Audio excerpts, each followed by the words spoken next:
Magandang araw sa inyo, mga viewers. Narito ang eksklusibong ulat tungkol sa nakakagulat na dobleng buhay ni Mayor Guo.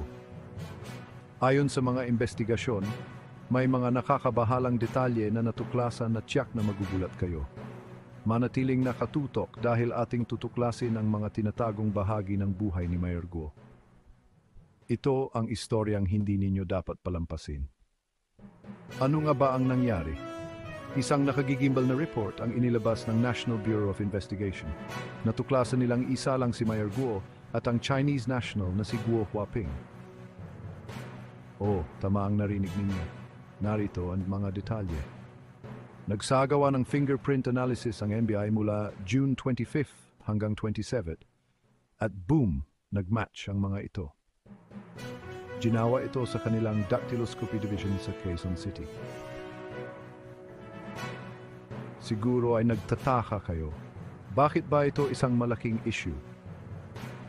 Dahil na rin ito sa mga issue na nakapaligid kay Mayor Guo. Sinasabing peke ang mga incorporator ng isang kumpanyang tinatawag na Hongsheng Gaming Technology. Paano?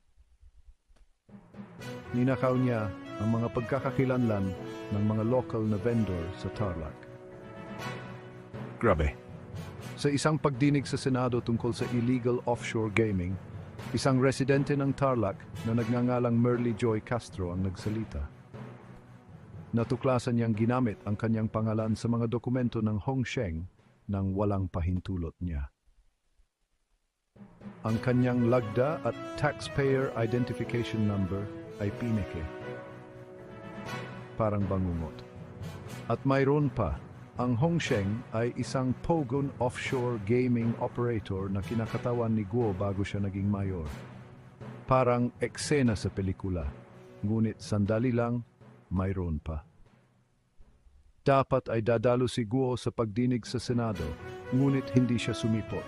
Ang dahilan niya ay masyado siyang stressed at pakiramdam niya ay hinuhusgahan siya ng komite.